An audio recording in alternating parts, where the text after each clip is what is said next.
Amigo e minha amiga eleitoralista para mais uma edição dos destaques da sessão do TSE, as plenárias do TSE. Tá? Hoje a gente vai falar de litisconsórcio necessário. Né? A gente já publicou isso em artigo, falamos lá também no Instagram, mas agora a gente vai aprofundar um pouco a questão, né, de forma bem rápida também, sobre o litisconsórcio passivo necessário em AGE. Tá? Aqui a gente está falando de AGE. Tá? Foi uma decisão proferida aqui no recurso especial. Na verdade, já é uma reafirmação, né, da jurisprudência do TSE. E aí a gente vai sintetizar do seguinte modo. Não é exigido o litisconsórcio passivo necessário entre o candidato beneficiado e o autor da conduta ilícita em AGE por abuso do poder político. Tá? Bem, a raiz, a origem desse entendimento, ela guarda forte relação aqui com as consequências da AGE. Né? A gente sabe que as sanções em AGE são de duas ordens: a imposição de inelegibilidade e a cassação do registro / diploma. Então, basicamente aqui, duas sanções. E agora que vem a grande questão aqui sobre litisconsórcio. O que é que acontece? Na prática, geralmente ocorre isso aqui. Ó. Na prática, geralmente ocorre isso aqui, por isso que o TSE entendeu sobre a impossibilidade do litisconsórcio passivo necessário. Por exemplo, vou dar um exemplo muito comum.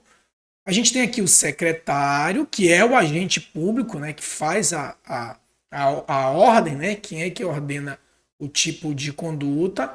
E aí a gente tem, por exemplo, o prefeito. E aí o que o secretário faz para agradar o prefeito? Por exemplo, impõe, né, implanta projetos, benefícios à população, benefícios obviamente gratuitos, patrocinados pelo poder público, por exemplo, 3 dias antes das eleições ou na semana das eleições. Então, ele implanta esses benefícios.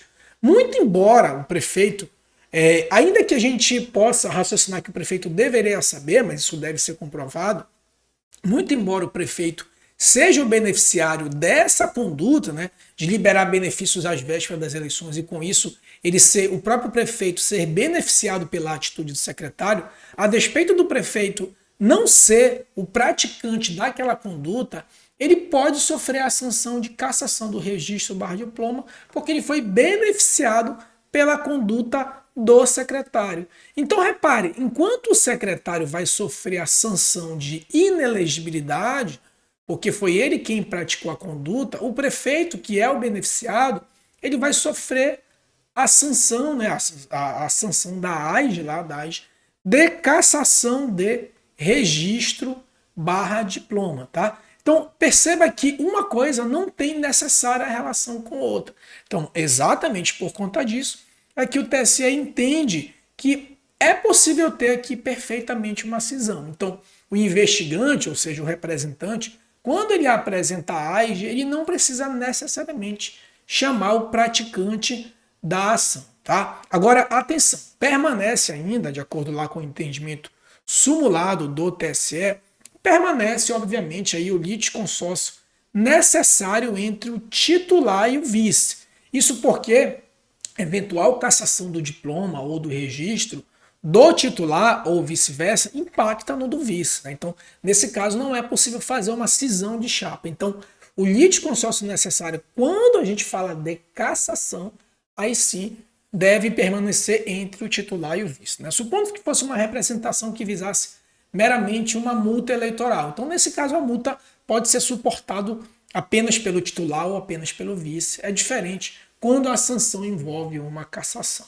Certo? Outro ponto que a gente precisa destacar é que em sede de registro de candidatura, e agora a gente não está falando de cassação de chapa, né, e sim em indeferimento de registro de uma determinada pessoa, em caso de registro de candidatura, não existe o litisconsórcio necessário. Então, por exemplo, uma ação de impugnação ao registro de candidatura, numa AIRC, não existe o litisconsórcio necessário nem mesmo entre titular e vice, ou Senado e suplente de Senado, porque aí é uma condição pessoal de inelegibilidade. Certo, meus amigos? Então, esse aí foi o destaque da sessão plenária do TSE. Não se esqueça de se inscrever, curtir, comentar e compartilhar. Isso é muito importante para que o canal continue crescendo. Tá? Se quiser se aprofundar em direito eleitoral, principalmente em prática e concurso. Vou deixar o material disponível aqui para mais aulas para você. O link vai ficar aqui na descrição do vídeo, certo? Um forte abraço e até a próxima.